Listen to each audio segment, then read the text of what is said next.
writer of the Revelation, and where they come from, and who this book was written for. Each of the books of the New Testament is written to a specific people, while all the books of the Old Testament written to one group of people. All the Old Testament is written for one group of people, which is the Jews. But the New Testament is not the same. The New Testament is bringing the gospel to a new community, somebody who'd never known about God. So you need to know who they are talking to. And then the place of the New Testament scriptures in the church is then and now. We're going to get this at the end. Touch upon the main themes and their biblical theology. Study of the Sermon on the Mount, the sacraments, ecclesiology, study of eschatology. What's the ecclesiology? Anybody? Ecclesiology. Ecclesia. Church. The church. The study of the church. And the study of eschatology. So four main theological topics. Sermon on the Mount, sacraments, ecclesiology, and eschatology. So these are the four goals of our study. To be familiarize ourselves with history, geography, and the social background. In that topic, in that goal, we study the first century Judea and Mediterranean area under the Roman rule. And then the second point, and eschatology in the time. Be familiar with the maps. I thought they knew, right? This group knows about eschatology. We did eschatology. Yes, as dogma, but we didn't study it from the New Testament. So this is actually looking at the eschatology from the New Testament point of view. And then be familiar with the maps of the first century. And Rob is going to grace us with the beginning of it. And you're going to all have to draw the map. It's part of your course. You would have to know how to draw the map from scratch. You will get a blank piece of paper. And you would draw the map of Israel first century. I'm sorry. If you're not interested, you're going to fail that part. So be familiar with the maps of the first century Judea, Galilee, Jerusalem, the Mediterranean basin. There are three main maps that I want us to study. Israel first century, Jerusalem first century, Mediterranean first century. Again, Israel, the big country, the Mediterranean area, and then we're going to do also Jerusalem. Focus on Jerusalem. Where is everything? So when you hear that Jesus was taken to the house of Annas, where is that? In Jerusalem. And how is it related to the other places in the trip of his Holy Week? Then the last part of this historical, geographical, and social background, study the life, trade, socio-economic setup of the first century Israel and Greek or Greco-Roman culture. What it means to be a Pharisee in the first century. Who is the Sadducees? Who are the Galileans? Are the Galileans almost very close to the Judeans, or there is a difference? The people in Jerusalem, how would they look at a Galilean? Things like that. Then very small pieces. You don't think I'm going to go into crazy stuff. Very small, very, very little information. But will give us an idea why the apostles were treated like trash in Jerusalem. Why the high priest looked down on the apostles of Christ. And they thought they were actually ignorant, illiterate, know nothing about anything. The second major topic of study is the study of the main points of each of the books, their writers and their audiences. So we're going to study the four Gospels and the book of Acts, and we'll take that over two times, this time, and the next time will be the Gospels and the book of Acts only. The second topic is the study of the Pauline letters, and we'll study the Catholic letters, and we'll study the book of Revelation. The Pauline letters will take 2 times, and the Catholic letters will take 1 time, and the book of Revelation will take 1 time. So you have 2 for the Gospels and Acts, 2 for the book of, so we got 4, 2 of the letters of St. Paul, 1 for the Catholic letters, and 1 for the book of Revelation. How many? 6. And that will cover all the New Testament. So there's no time to lose. The next part is the place of the New Testament scripture in the church, then and now. What do we do with the New Testament? What's the place of the New Testament? And then we're going to go the 4 topics that I told you about. So let's go. And this will be within the study. We don't want to go extra from the 6. When we are studying the 6 lessons, the 6 studies, we're going to do all that together. There is a pre-test, and I want to go over the pre-test with you, see how much you know about the New Testament before we go into it.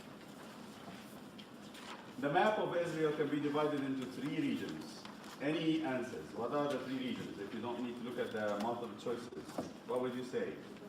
Apart from Robbie, I need somebody to answer that question. D? D is Galilee, Jerusalem, and Bethlehem. B.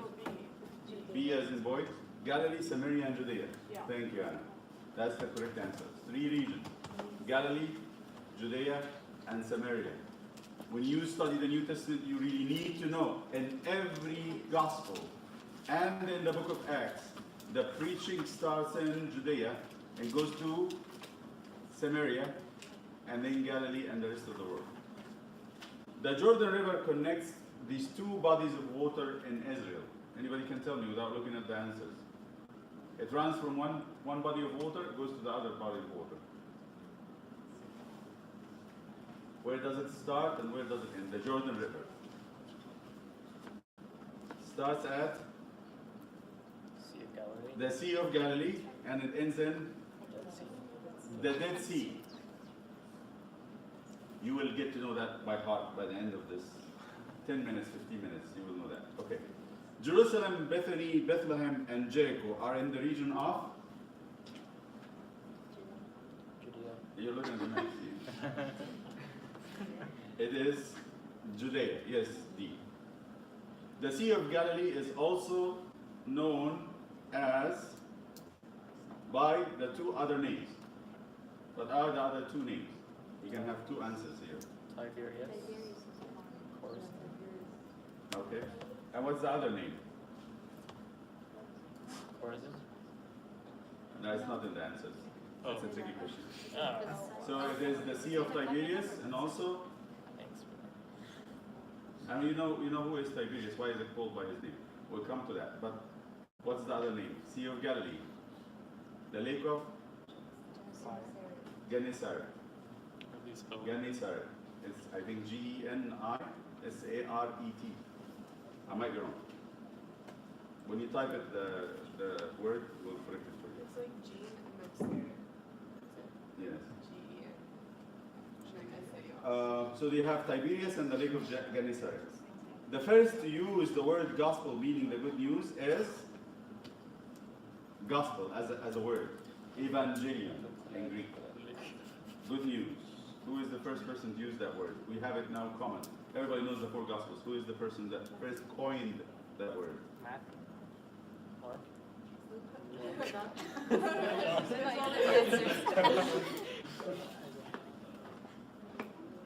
Any idea? Justin Martyr. It is Justin Martyr.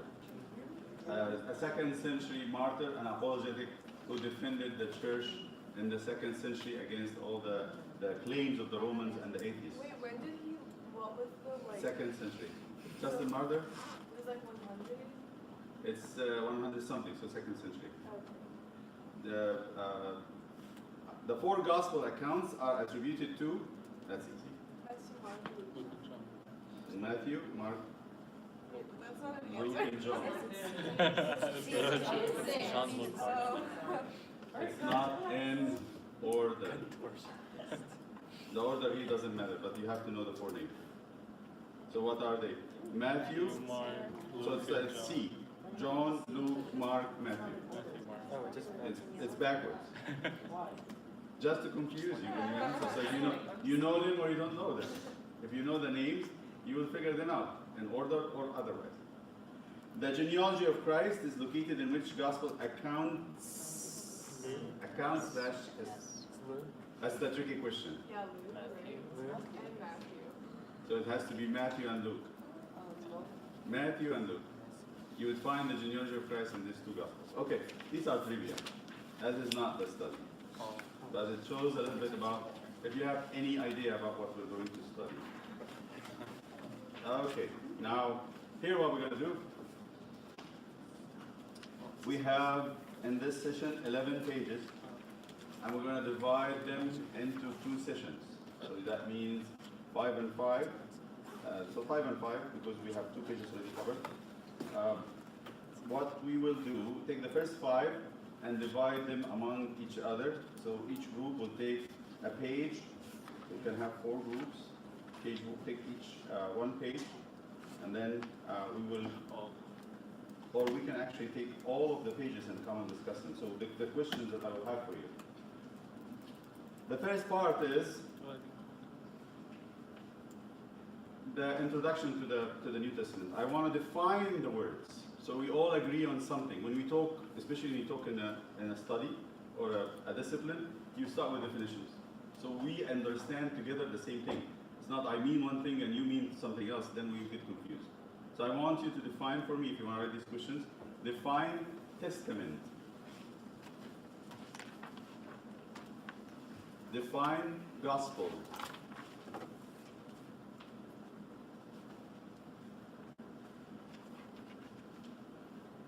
What's the summary of the gospel? How you summarize the gospel?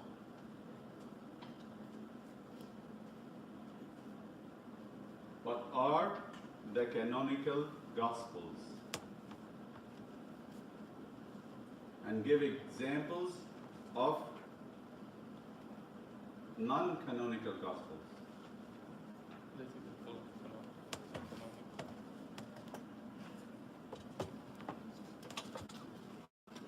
What are the events that are covered in the Gospels?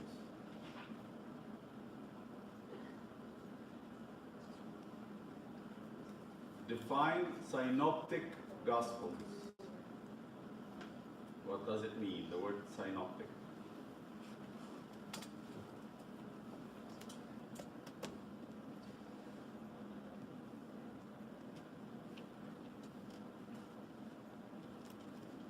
How the four living creatures represent the four Gospels.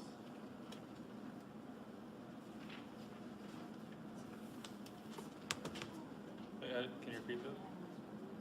How the four living creatures represent the four Gospels.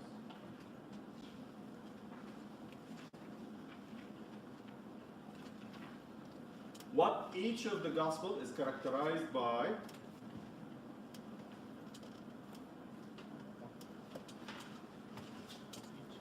What's the most, or the key word for that gospel, for each of the gospels? There's a key word. And who are the audiences for each of those gospels? So each gospel, you want to tell me what's the characteristic of that gospel? It's one phrase, one sentence.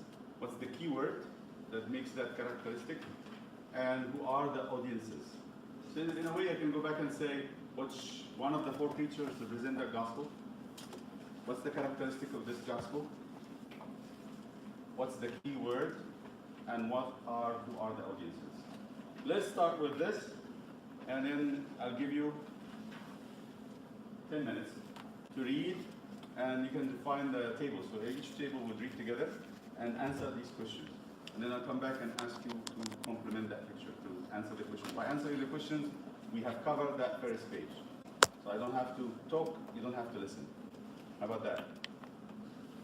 Good deal for both of us. Good bargain. Okay, let's go. So that first 3 and 4, all the way to the non-canonical Gospels on page 5. You have 10 minutes.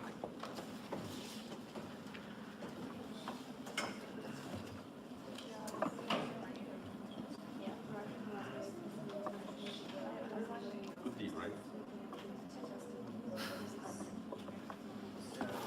Or too much coffee?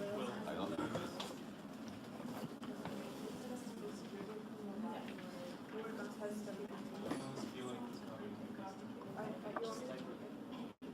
Yeah, that's fine too. Let's see. My handwriting's almost.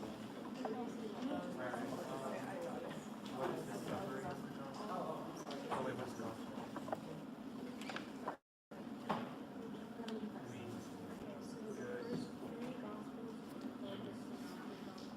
I need to write these questions.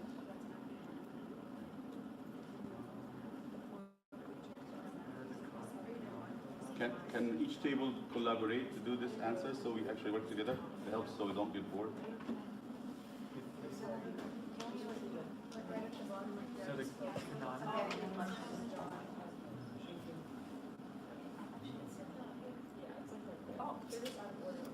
well, I mean, I know it. It's not much. Yeah, but it's like it just gives me order in like the box. like, because of Canada is like, we like literature. So it would be and so Oh, it's not just this. and then the non-canonical, there's like the gospel. It's in like page 5. If you go to page 5, it's the gospel of James.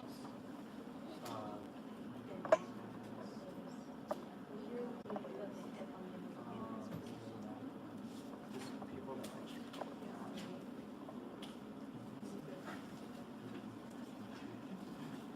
what are the events in the gospel? Oh, okay, that's like literally the second paragraph, like third paragraph. And then Gnostic is like those like, have you ever heard that there's like Gnostic writings found in the gospel topics? Yeah, I've never heard of this. Gnostic.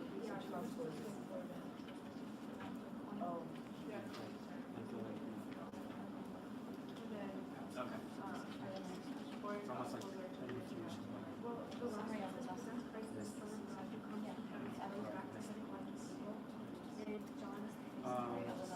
it's the coming of the Messiah. It's mystery.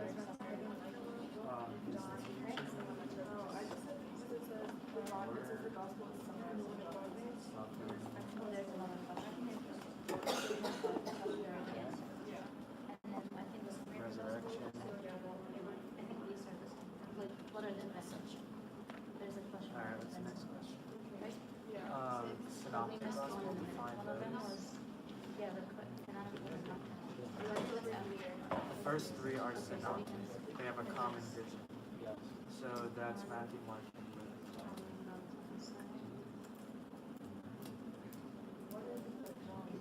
Alright. 6. How are the 4 creatures represent the gospel? Okay, so you have the face of a man, a lion, eagle, an oxen, and then I think it's on the next page. So if you go to page 4,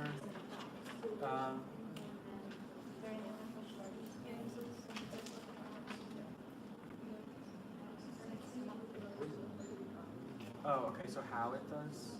So they're like, It's on the first page. they're full of eyes, and they have a different vision, like looking at Christ in heaven. So like the gospel sign of like a witness. They're full of eyes.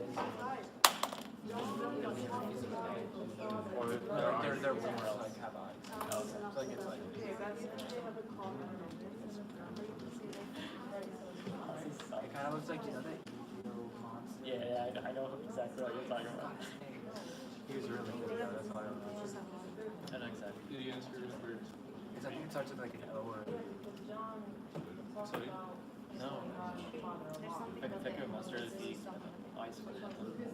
ubiquitous or something like that. Alright, I'm watching Aaron. you want Yu-Gi-Oh! in Arabic? Yeah. Yeah, Is it better than in English? There's no way. That's so funny. That's so funny. and if the reason why, So how do you say life points there? North head. first of all, like That's what they so all have in cute. common is that all the 4 living creatures are full of eyes. Well, we have to say this. Oh, how they represent each gospel. What is each gospel character? Is Okay. there like some?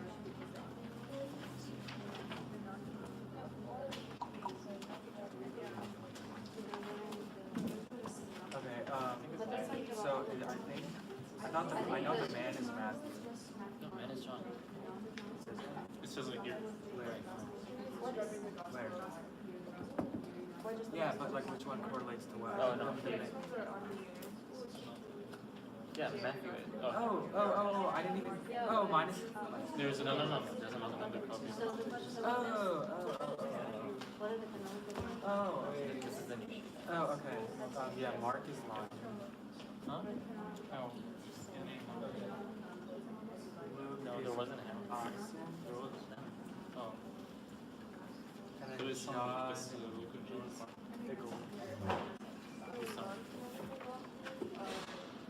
So-called gospel. Alright, what else? What else do we have to do? What is the key word for the audience to carry them? I thought that was. I think. Oh, it's right here. Or the Yeah. Okay, I'm pretty sure Mark is the Jews. No, but like, okay, that's the what's the audience? Yeah, I think because like he said lion, so No, I lion think- is like No, I think the Luke.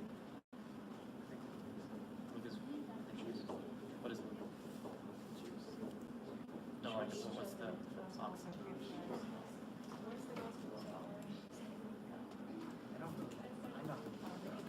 Because I'm thinking the lion is like some fierce thing, and that's what the Jews thought about God. Right? I know, but you could, like, you could also think, I could also say that the Romans wanted a fierce leader. Maybe it's, what are the correlations? Yeah, what are the I think for the Okay, oh, so Matthew's the most so Mark wrote to the Jews. He wrote stuff to the Jewish audience. Okay, are we doing? Wait, hold on. Yeah, so Matthew's is Jews. mission. So 16. Jewish audience. Oh, yeah, that's yeah. And the keyword is Wasn't John like that? Oh, okay, Mark is the, yeah, I told you. No, you're right. Yeah, no problem. Luke was the and then greatest. Mark. Because he was like, like a He culture wrote his stuff to the doctor. Roman audience. And then John And the wrote. keyword is immediate. Okay, ready to come back? Let's go. Oh, I have like 2 questions left. Are we finished? Everybody? So can we Not have a yet? couple minutes? Okay. Keywords of gospel. Yeah, it says, what is the key word?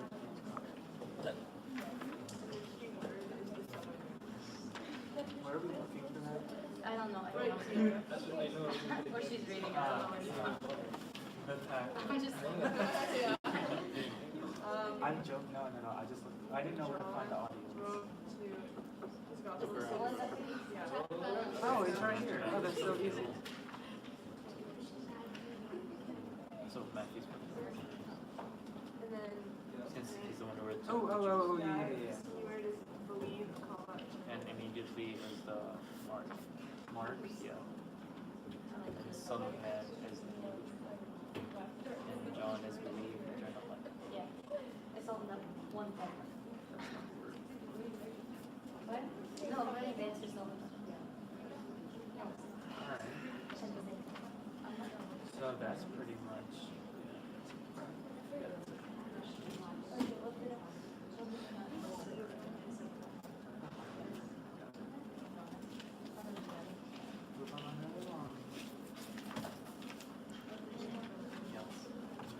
Finished? Okay, let's go. I want every table to answer at least one or two of the questions, and then we'll go in order. So one question, one question, one question, one question, and we'll go back. So let's start. First table. The question and the answer. Raise your voice because we want to. Yes. The word testament comes from Latin word testamentum, which means will or like will, and it is connected to a witness or testimony. Okay.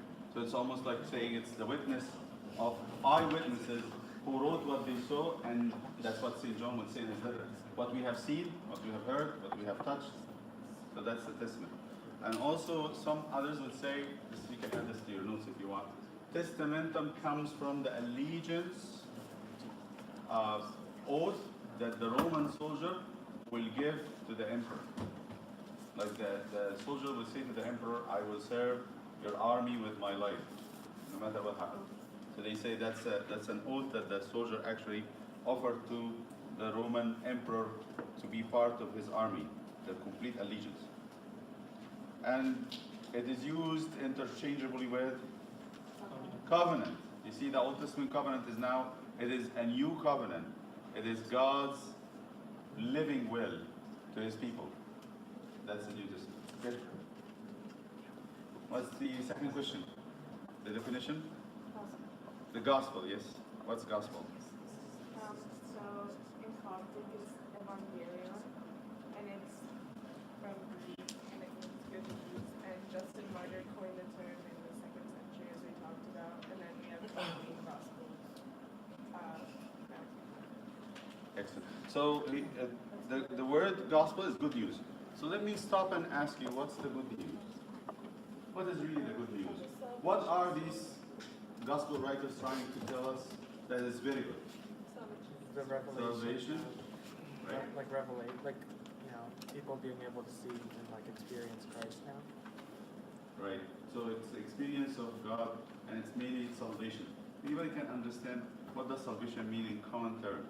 What does it mean to us in the most generic form? Being saved from adversity. Being saved from an enemy, right? And what is the enemy here? Huh? Sin. See, everybody lives in the world condemned. Even if they don't realize it, everybody lives with a condemnation, some doom and gloom hanging over their head. And that doom and gloom, and that's how we understand there's a natural law that says right and wrong, justice and injustice. And almost everybody fails it. Everybody. We know that we do things that should not be done. We say things that we should not be said. And we think things that should not be thought. And we all have that feeling, we're falling short. So what did Jesus come to do? Three things. Three things he did. Number one, he showed us how to fight sin. Number one, he showed us what to do to fight sin. Because he was the example. And then what did he say? That when you fight sin, I will help you to fight it. That's number two. So first we fight it on our own, and we get so stressed, like the apostles at the fourth watch, and they're about to sink. What happens? Christ come to walking on water, come to us. But what if, like Peter, we didn't get the help for some reason, and we deny Christ, or we fall into the moral that we said we're not going to do, or we agree it is not good. Like that St. Paul says, the things that I know that I shouldn't do, I am doing. And the things that I love to do, I'm not doing. Although I agree with the law, it is true that the law is good. The wrong is wrong and the right is right. Everybody knows that. But then St. Paul also says, like Isaiah, everyone fell short. Everyone, without exception. Then Jesus comes at the fourth watch and helps. What if we don't get the help for some reason? We're far away, in a far country. Then what happens? I fall into sin. Then what? Hopelessness. Doom and gloom? No. But by the coming of Christ, I'm offered. What am I offered? Forgiveness. So you get three stages of salvation. One, I'm given guidance on how to fight sin. I'm being helped with extra supernatural power to fight sin. And then when I fall in sin, what happens? I am forgiven. So where is the power of sin? Where is really the power of sin? Do I want to walk in the streets in my life feeling that there is a doom hanging over my head? No, there is no trap for people of God. You cannot be trapped again. And on top of that, he gives us also what? So forgiveness and what else? Huh? That's the second. But salvation, that's what we say. The priest is answering this in the confession of the priest. It says, given for us Eternal life. salvation, Eternal life. forgiveness of sins, and Eternal life. eternal life to those who partake of them. Meaning that not only free from sin, but I'm also offered eternal life. So can I walk feeling condemned? No, I shouldn't. I might be in sin. I might be actually in sin. But though I have to be completely broken and desperate. Because those people, I will always say this. This is the gospel of the New Testament, by the way. You know, you heard about death row? What is death row? What is that? It's people they're not going to be executed, but they're on death row means they're waiting to be, so they wear the red pajama, or the orange pajama, the red, right? It's orange? I think orange is everybody else, so it's the red. So this is a section in prisons people who are going to be executed, killed for whatever crimes they do, they keep them in that section. You know what? They have a totally different mindset than other people. They know they're gonna die, and they know they're gonna die soon. So they want something to keep them excited because they're gonna die. So they want some very good food, the best entertainment. They can't get done with entertaining themselves and eating and drinking and enjoying life. And they can have sex, they will have it in prison. Why is that? Let us eat and drink because tomorrow we will die. Isn't that the behavior of everybody in the world today? They behave like they're gonna die tomorrow and they want everything you can get today. They don't get enough of desires, which means they behave like somebody on a death row. So if somebody comes to this group of people and say to them, guess what? We just got a court order. You are not only excused from the death, you're actually free. What would their behavior be like? I have time. I don't have to rush things. So this is the good news. This is the salvation of the good news, that you should walk in life as somebody who is not condemned. You are free. You try your best not to sin because you love God.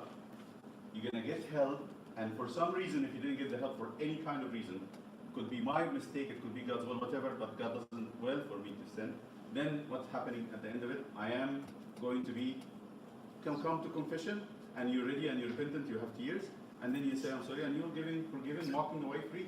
Don't have to say anything. You have not to pay nothing. And then you take communion, and what? On top of that freedom, you have eternal life. So this is the good news. It's summarized in what verse? John 3:16, which says, for God loved the world that he sent his only Son to save whoever believe in him, so that whoever believe in him would not perish but have eternal life. Okay? The next question.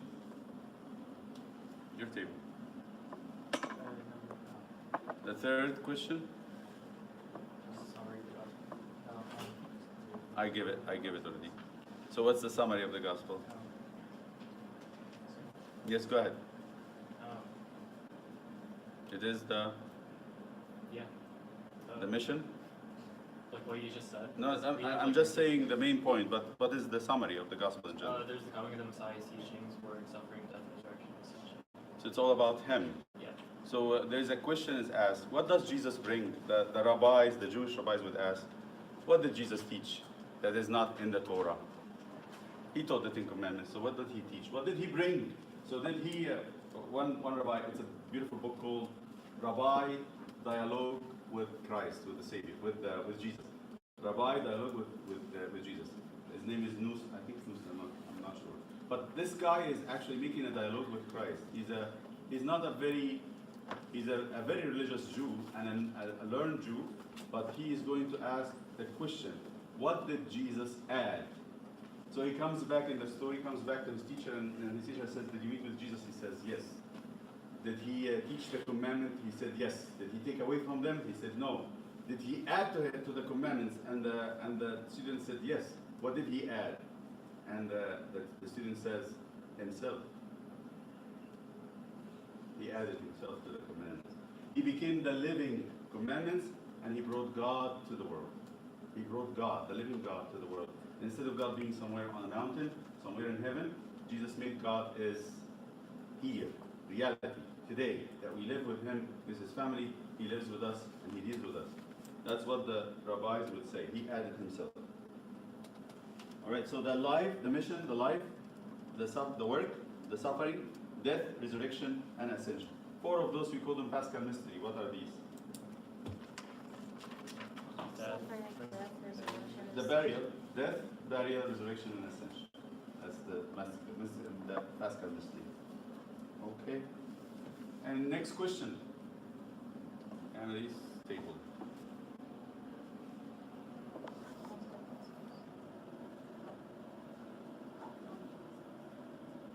Raise your voice because I cannot hear you.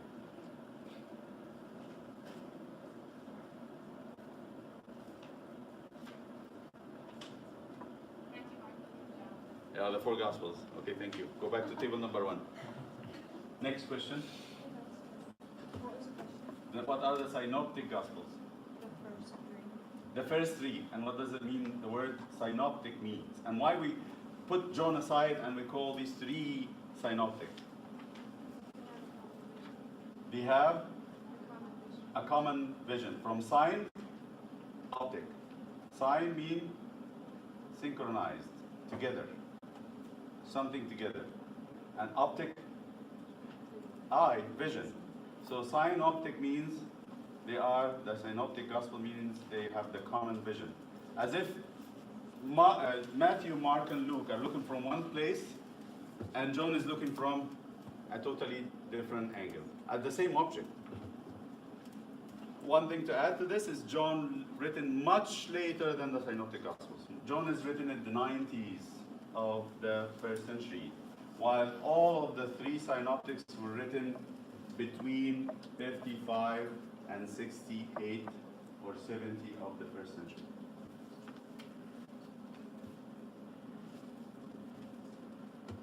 Okay, the next question would be, how are they related to the 4 living creatures? Can we go back to the non-canonical gospel? Okay, non-canonical gospels, yes. So tell us about non-canonical gospels. Thank you. I forgot the order of questions.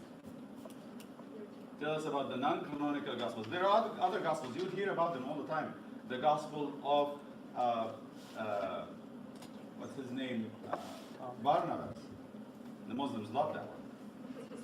They have a very good, affinity to that gospel for some reason.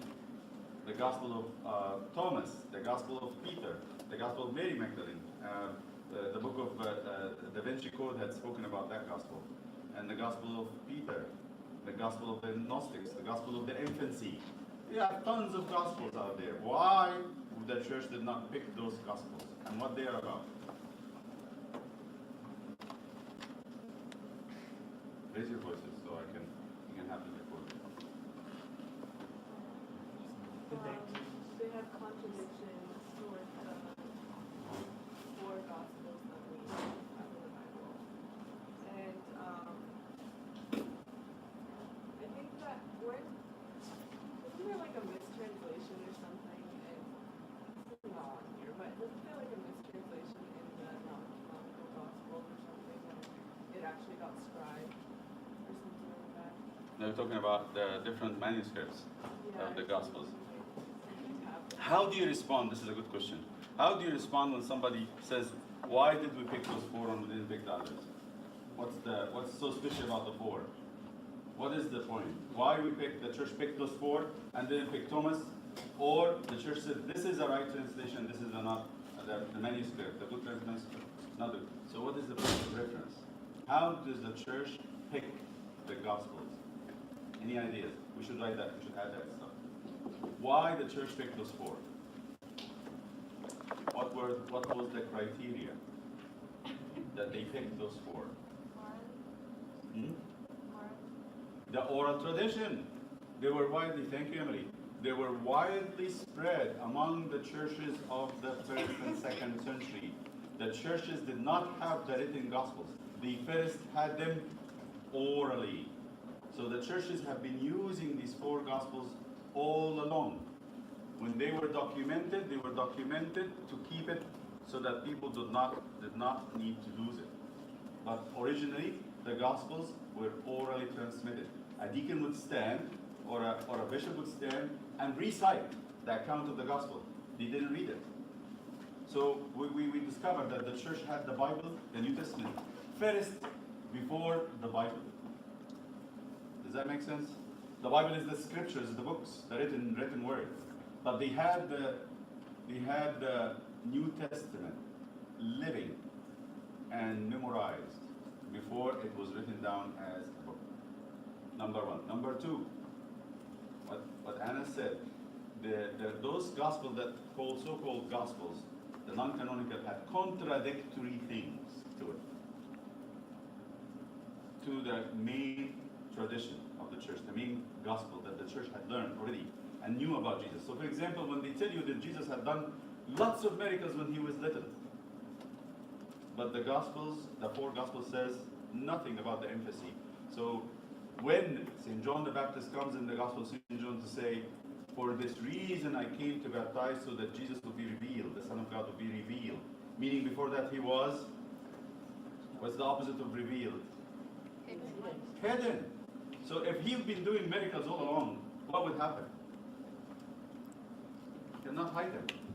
A child who makes miracles in the next street, you think that will be something to hide? No. So this contradicts everything we know about the gospel. The day Jesus was baptized is the day of his revelation to Israel. And after that, he started doing the miracles. So these gospels had contradictory things to what we know about Christ. One of the gospels says that he married Mary Magdalene. And he loved Mary Magdalene more than the apostles, and that's why Peter was jealous of her. And etc. So these things contradict the things that we know about Christ. So we cannot consider them. Because it's opposite, two opposites. You either take one and reject the others. But the church already had received who is Christ before even the gospel was written. Yes. When we say, for example, Gospel of Saint Barnabas, someone else has written it and put Saint Barnabas' name on it. Is that Absolutely. That's it. You have to understand, most of the apostles were illiterate. They didn't know how to write stuff. So whatever they were saying, it was given by the word of mouth. Yes. Oh, that was just my question. So, like, the disciples and apostles weren't the primary writers, they were just wording. They said the oracles, they said the words, but somebody else sit down and write them. But they go to 2nd century. There's a lot of these things. There's a lot of proofs in those gospels. They were written later, after the apostles had was martyred or died or left. So this is later writings. Almost all of them in the post-apostolic age, and they have proofs of that. So nobody debates that they were not actually written by the apostles. Let's go to the other questions that we have. Did we need the 4 living creatures? Is that our turn? Yes. So You're gonna talk about how do they represent? how they represent the Gospels. You want to talk about the themes of the Gospels, the main word, and the audiences. Oh, all of that? Yes. It's one question. Oh. So You can say one, and I'm gonna ask the other table. Say one of them. So give us the corresponding creature from the 4 creatures. we said that, well, like we first started off saying that like the 4 creatures represent like the gospel as a whole, because they are kind of like sitting like before Christ and full of eyes, almost like a witness, which is kind of like what we said testament is, and from different angles, which is kind of like what the gospels are, that are complementary to each other. And then we said that so there's a man, and that represents Matthew, and he wrote to the Jews. And then we said Mark was a representative of the lion, and he wrote to the Romans. Luke was the oxen, and he wrote to the Greeks. And then John was an eagle, and he wrote to Aaron. Can the first table tell me why each of them was in the mind of the church corresponding to that gospel specifically? So why, for example, Matthew was a man, represented by a man in the 4 living creatures? Because he represents the son of Abraham, the son of David, the king of Israel, and the perfect man in his gospel. Exactly. So the Matthew brings us Christ as the man, the human that was perfect human, that actually is the son of Abraham and son of David, like she said. And then so what about Mark? What was the symbol for Mark, or the representative from the 4 creatures from Mark? The lion. Why is the lion is the face given to Mark?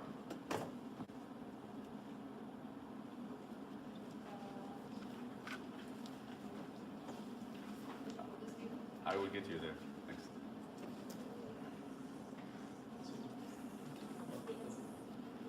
Can we go to the back table and come back? So give us why Mark was the lion.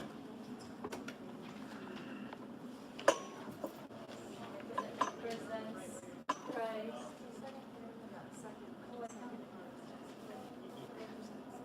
Oh, represents, okay. So Because the lion has this full power over nature. the king, the powerful creature that actually subdued all the forest, is the top geezer, the main figure that has authority over everything else. So that's why you start Mark with what? What's the first verse in Mark? What's the first verse in Mark? Remember that. Mark is one of the most obvious ones. How does it, Gospel St. Mark starts? Oh, is that about the lion? What does it say? A voice, right? Negla, go ahead. Yes, a voice crying in the wilderness, prepare the way of the Lord. What voices you would hear in the wilderness? Lion, roaring. When you start the Gospel chapter 1, Jesus comes to the evil spirits, and what happens to the evil spirits? They scream. Say, what are we to do? What are you to do with us? You came here before time to torment us. And then they don't stand them. They get out immediately, and Jesus rebuked them and hushed them, and they get out. So Mark is very powerful. When you listen to the Gospel of Mark or read it, you feel a very strong person that actually has nothing can resist him. Jesus is irresistible. He commands nature, he commands, and I want to say something, we're going to talk about it when we come to Mark. You're going to hear this. Mark doesn't write much. He's 16 chapters, the smallest of all the Gospels. But whenever, he doesn't talk much about teaching. You get only 4 parables, and that's it. But what does he do? He gives a lot of miracles. All the miracles of Mark has more details than any other Gospel. We'll do a little exercise when we come to it. So he demonstrates the power of Christ. And because the Roman audiences wants, desires, what? Power. They don't respect anything else. Give me an army and I will show you truth and all kinds of things they want, but just give me something to work with. Power. So let's go to the next, which is Luke. What's the representation of Luke in the 4 living creatures and why? Oh, sorry, what? Luke, it's your table. Mary.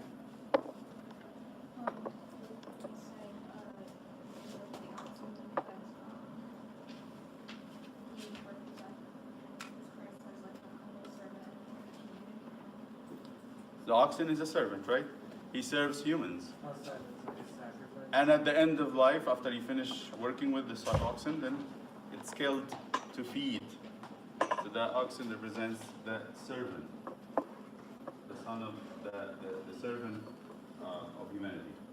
How about John? John. Let's go back. John, yes. Big eagle, because he represents Christ as the Son of God who comes from heaven and then goes back as. Exactly. So he comes from heaven, and then he ascends to heaven. So this is somebody who comes from heaven, not an earthly prophet who comes from the earth. So that's John. Good. Audiences for each. What's the audience for Matthew? Let's go. Matthew, the audience. Who is this gospel written to? Jewish background. And Mark? Romans. How about Luke? Greeks. And how about John? Starter Christians. He knows they know. So he doesn't write what they already know. He writes what they are fighting with. Okay? Now we want to take a 2 minutes break and then we come back to do the map because the map is going to take we're going to have to, put the papers aside, get your blank piece of paper, and we're going to listen happily to Robbie explaining to us. He did a good job, actually, I have to say. Explaining to us how to draw a map. It should be very simple. Very simple. Okay? Important to commit to memory. Using a sheet of paper in portrait mode, you can first label the map and put a compass down for reference. The first thing we will do is draw the western border of the land of Israel, which is cut by the Mediterranean Sea. So about a third from the left of your paper, draw a line from the top extending almost to the bottom on the left edge of the page. The triangular-like region you created on the left is the Mediterranean Sea, so you can go ahead and label that. The next thing we will do is draw the other major bodies of water within Israel. Starting in the northeastern portion of the page, draw the Sea of Galilee as a relatively small oval with an indent in the southwestern side. Make sure you label this. Now on the southeastern portion of the page, we can draw the Dead Sea as a longer oval-like figure and label it. Connecting the two bodies of water is the Jordan River, so go ahead and draw a line from the southern tip of the Sea of Galilee to the northern tip of the Dead Sea and label it.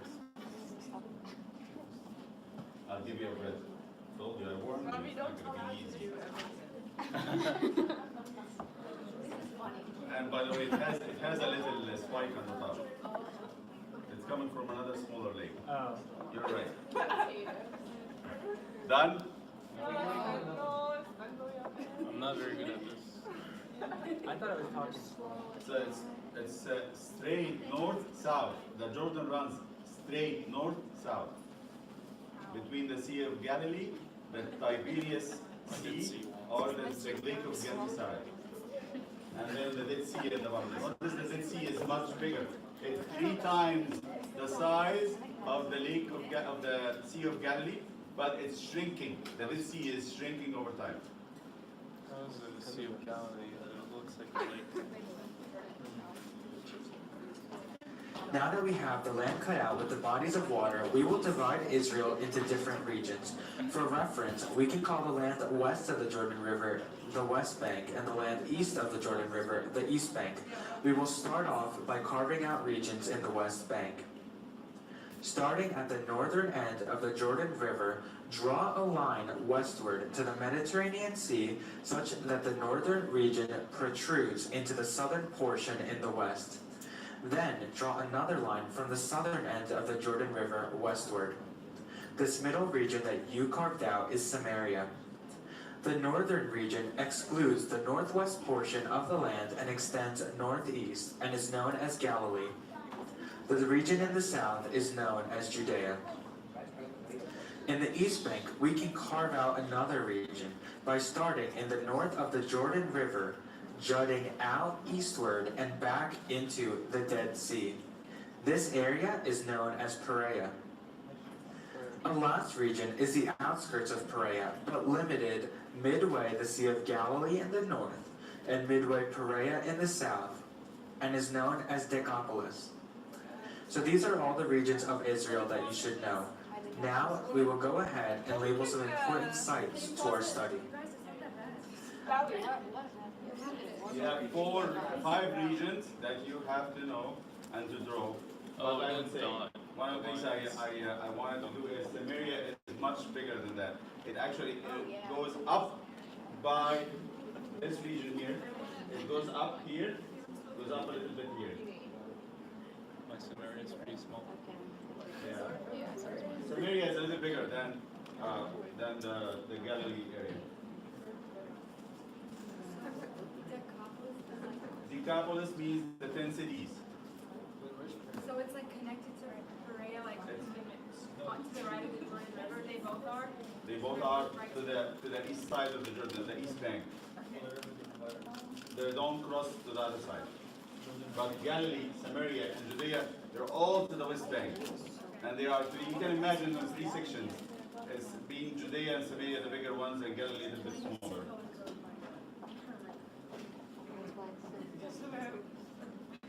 I actually will. Is that easy? Yes. Yes. Okay. Robbie, I want you to be like Ready? At the northern end of the Sea of Galilee is Bethsaida. Northwest of it is Chorazin. South of Chorazin and west of Bethsaida along the Sea of Galilee is Capernaum. In the south of Galilee is Mount Tabor. And northwest of it lies Cana of Galilee. A bit southwest of Cana is Nazareth. Lastly, Tiberias is located along the west side of the Sea of Galilee. Close. And these are all Close. the sites that you need to know for Galilee. No.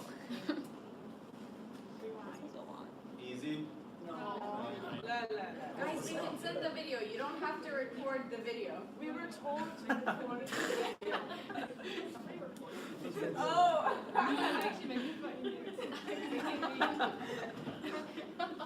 These are the main cities, the main towns. There is more than these mentioned in the New Testament, the Gospels especially, but these are the main ones: Bethsaida, Free service. Capernaum, Tiberias.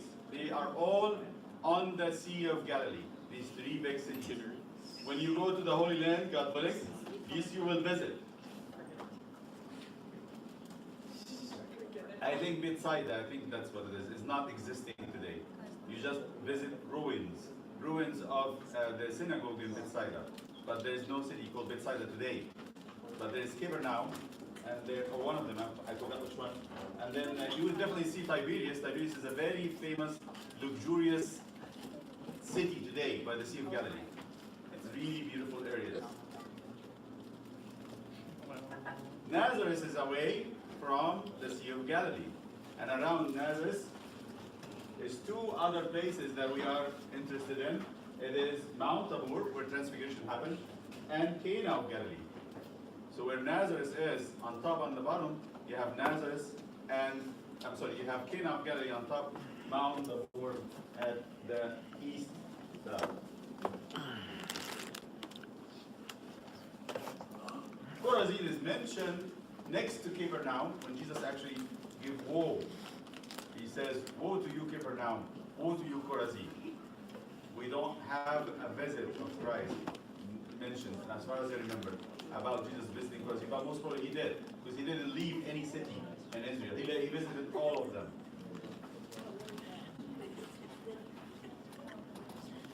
Done? Okay, next. In Samaria, there is only one town of importance to us, and that is in the south and known as Sychar. What Now happened we will in this go town? ahead and label the sun. What happened in Sychar? Samaritan. The Samaritan woman. Of That's course. exactly it. That's the place where we find the Samaritan woman meeting Christ in chapter 4 of John. Heights in Judea. In the northeastern portion of Judea lies Jericho. Along the southern end of the Jordan River lies Bethabara. West and south of Bethabara is Bethany. And southwest of Bethany is Bethlehem. Last but not least, immediately west of Bethany and north of Bethlehem lies Jerusalem. That's pretty much all the things you need to know for the map of New Testament Israel for the purposes of our study. Hopefully, by the end of this video, you will be able to commit the map to memory, which is crucial in understanding the New Testament. And glory be to God forever. In the name of the Father, the Son, and of the Holy Spirit. We love you so much. We're going to repeat.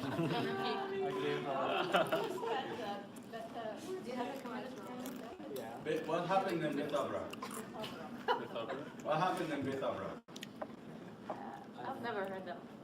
Glory be to God. I've never heard of that place. It's my water. Bethabara. What happened in Bethabara? It is John baptism was at that place. Oh, It's that's. by the river. I know the Jordan River. We don't know where it's at. And, okay, what happened in Jericho? Where you find Jericho? Joshua. This is the first town Jesus visits on his Holy Week, before he goes into the Holy Week, before he goes to Bethany and raised Lazarus. He's passing by Jericho, where he finds Zacchaeus. And the Good Samaritan was. So that Jericho would be at the end of the Galilean ministry, starting the Judean ministry. Say it again. Was the Good And the Good Samaritan parable, that the story that Jesus gave us, is that he was going from Jericho to Jerusalem. On the way from Jericho to Jerusalem. Bethany is definitely east of Jerusalem, and Jerusalem is west of Bethany, because the Mount of Olives, where Bethany is eastward of Jerusalem.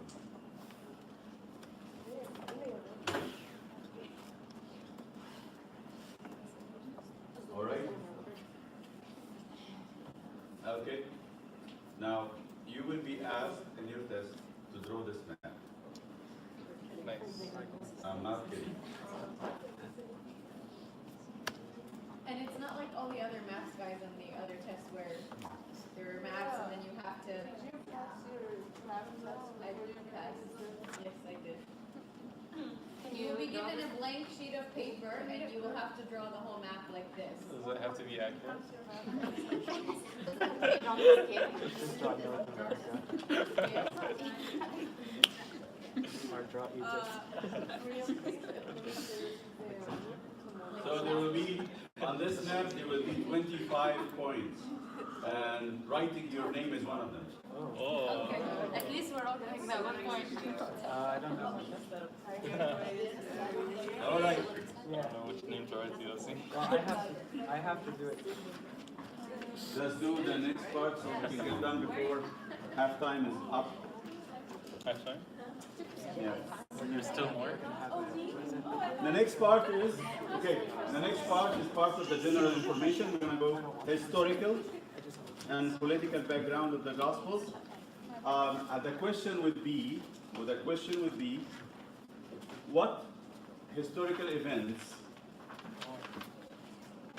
that set the background for the New Testament, both on worldwide and Israel concerning. So you want to tell me about the history of the world, what was going on in the world, and the history of Israel, what was going on in Israel as the New Testament is commencing, it's coming to start. The question again, I want you to tell me what was going on in the world, like big history, and what was going on in Israel, small history, as the New Testament is unfolding. About, sending the Messiah, being born in Bethlehem. What was the event? Why did Jesus have to go to be born in Bethlehem? Why would he have to be born in Bethlehem? His parents came from Nazareth. What was the problem that they had to be going to Bethlehem? Why? This part of the world history. Okay? And then the next question would be, define for me the coins and the measures that were mentioned in the New Testament. Coins? Coins and measures. So there are coins used and there are measures, either for length or liquid. That was mentioned in the New Testament. All right? So these are the two questions I want to. We can divide the first question into two parts: world history and Israel history, or regional history. World history and regional history. So you tell me what's going. So we got the geography covered simply. This piece here is very heavy. It's a lot of hills. You call them mountains, mountain of olive, but it's really a hill. You can climb up, you can go on top of it, you can climb it down. Samaria is not as much. Galilee is mainly flat, mainly. But there's hills too. You find mountain like Mount Tabor, and there's a little hills around the Sea of Galilee, but in majority of it is more pleasant. But this area is very, very heavy. Go up and down all the time. Okay? So I try to answer this question by reading the pages 5 and 6.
last question I forgot to tell you is the social setup of Israel, because that's part of the study.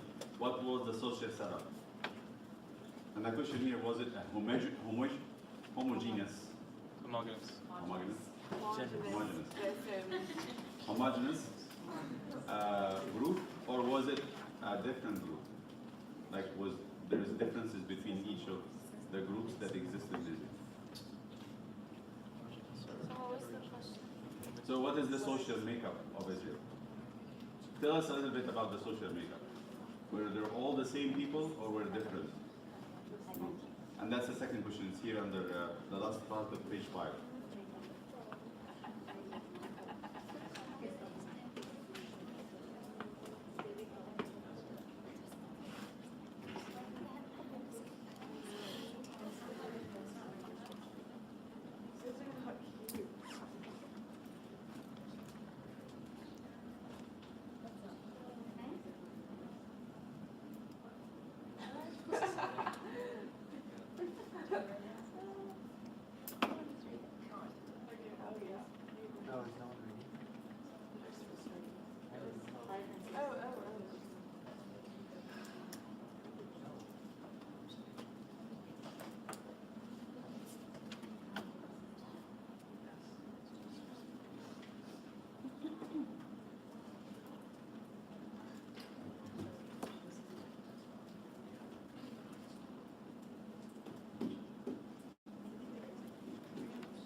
old was the Lord and Saint John the Baptist when Augustus Caesar died?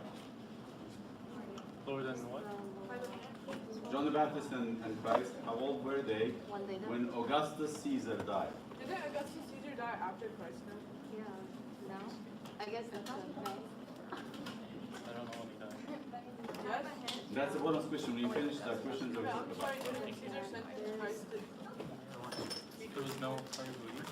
Oh, there was one month. no, Pilate.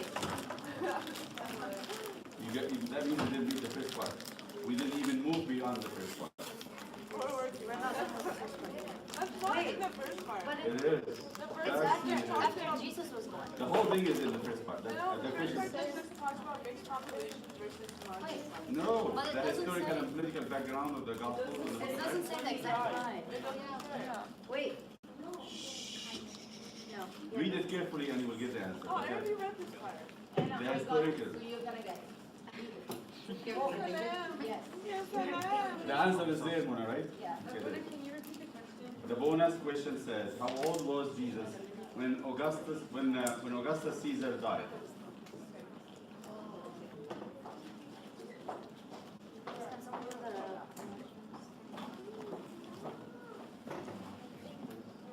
Oh, after he was born.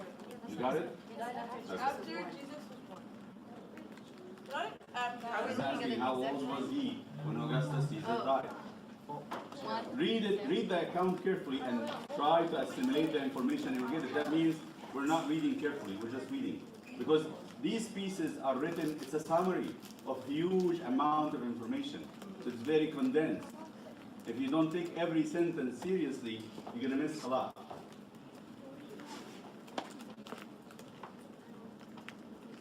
No, it doesn't say.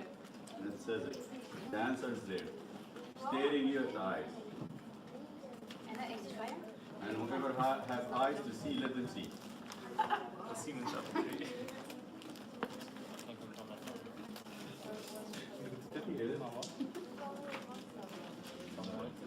You have, This stuff. Make it more. We're gonna hold it, we're gonna hold it. no, Tiberius was the son of. I know, but we're talking about his dad.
Years in reign. You should make a video. How old was Jesus when he started his ministry?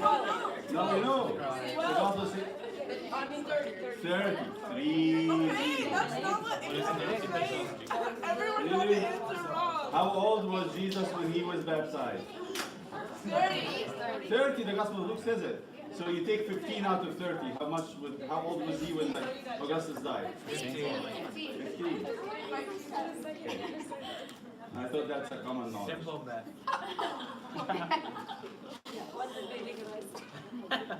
Do we get the answer?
Let's start from this table.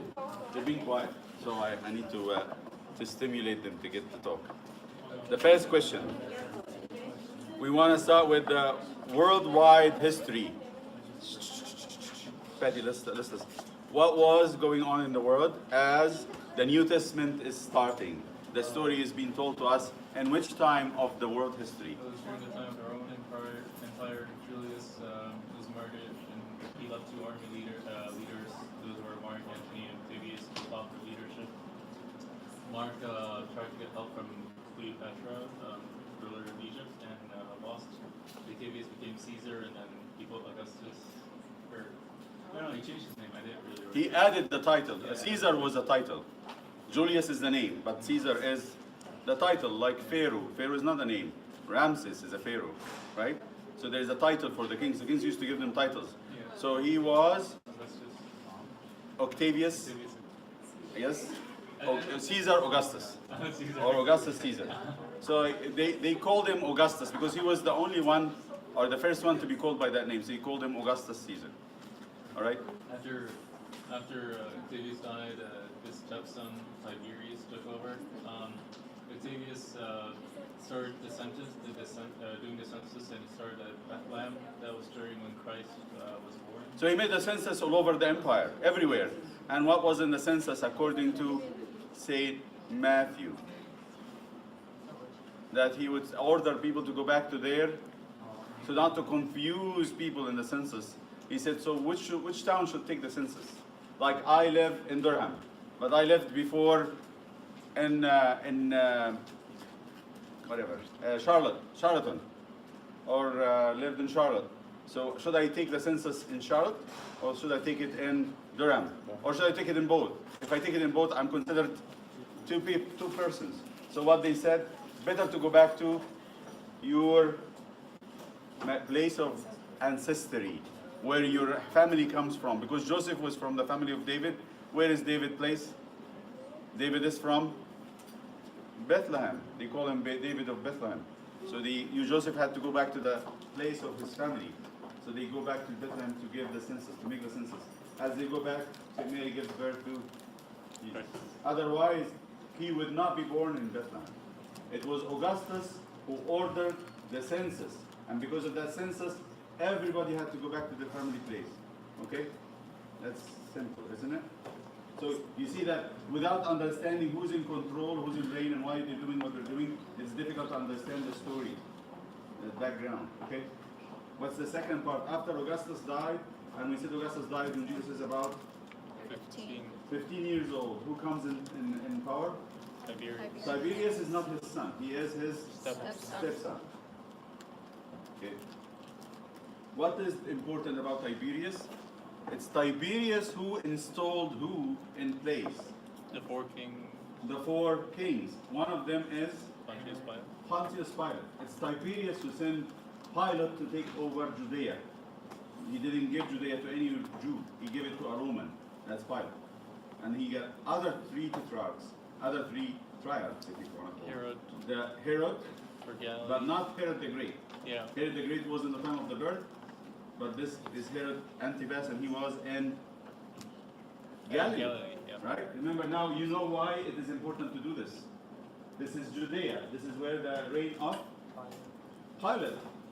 And then Herod is in Galilee. But Herod in Galilee has a home at Jerusalem. He comes to when there's feast, because all the Jews have to go to Jerusalem.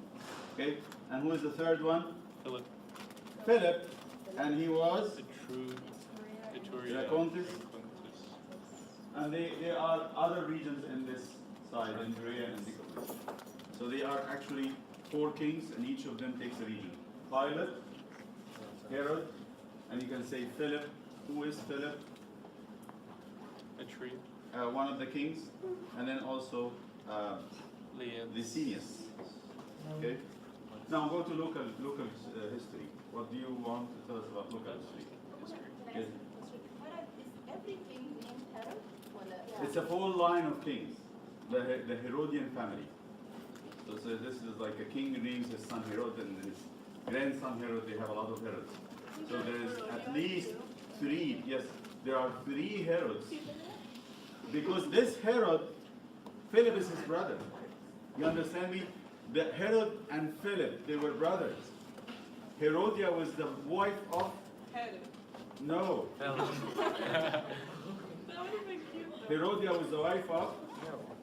Of Philip. Of Philip. That's why John the Baptist came. When the king was passing by, he would scream at him, "It is not lawful what you're doing." And then the king would be quiet because he knows he's doing something wrong, because he is dating his brother's wife. She comes and lives with him in the palace. And it was a scandalous regime. It was very bad. So John the Baptist here, whenever the king is passing by to go, he would stand in the way and he would say, you're wrong, what you're doing is an evil. Don't take your brother's wife.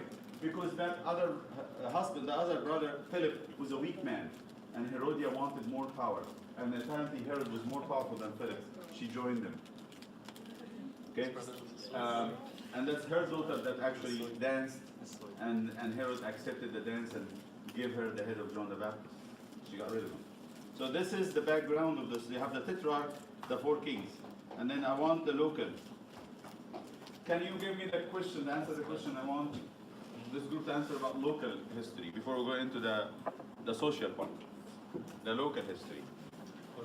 I just said some of it. You can.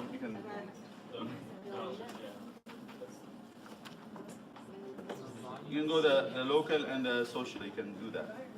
The local at least. You start with the local. In Israel. Tell us about the Herodians. It was the Herodian family. Herod the Great was married into the Hasmonean family. Remember the Hasmonean, we spoke about it in the Old Testament? Descendants of the Maccabees. Yes, the Hasmonean family is the family of the Maccabees. Who are the Maccabees? From Old Testament. Maccabees. Huh? Judas, the Maccabee. Yeah. What were their role in history? What did they do? They did the revolt. and They unified revolted against the Greeks, three. the Seleucids. Seleucids.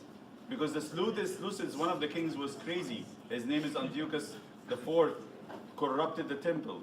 And he wanted to force the Jews to become Greeks, to become like the Greeks. He actually forced them to eat pigs and to uncircumcise. And they actually had some people reverse their circumcision. And he actually defiled the temple.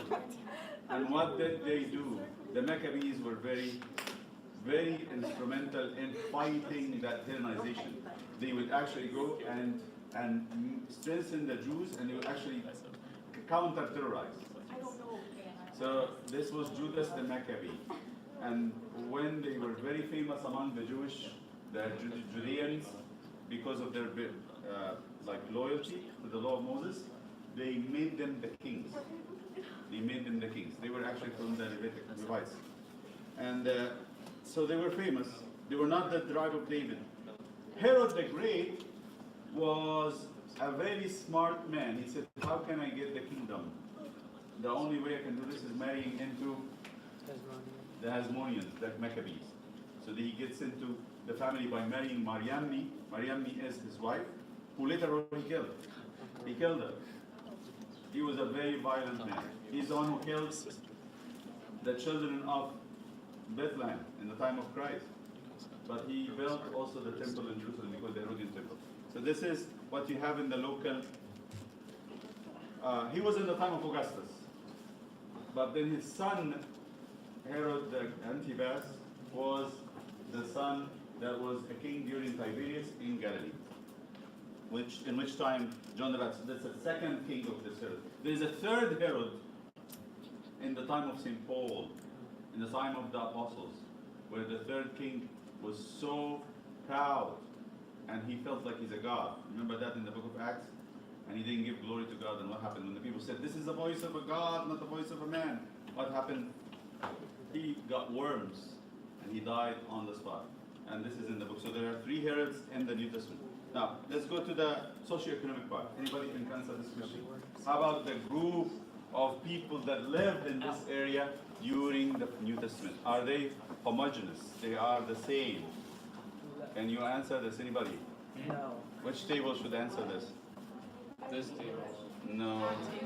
Your table should answer it because you didn't answer it. Go ahead.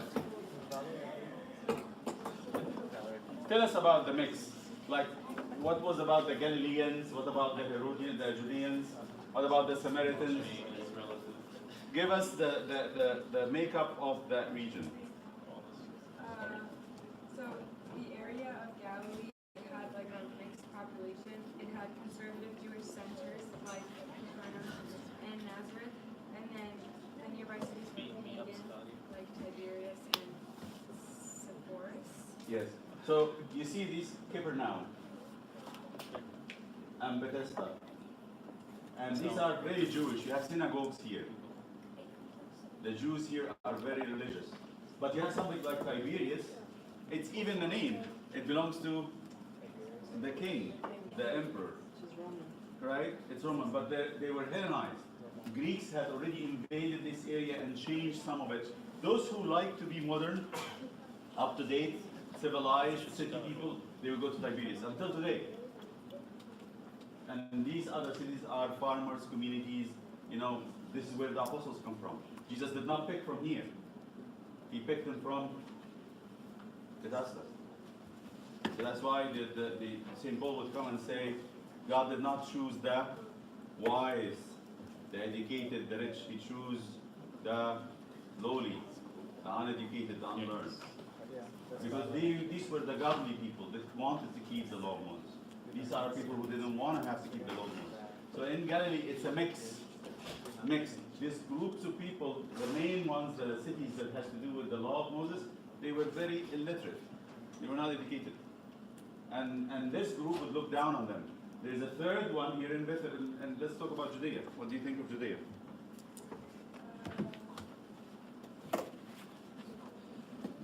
Judea and Samaria had, since 680, been under the direct rule of the Romans.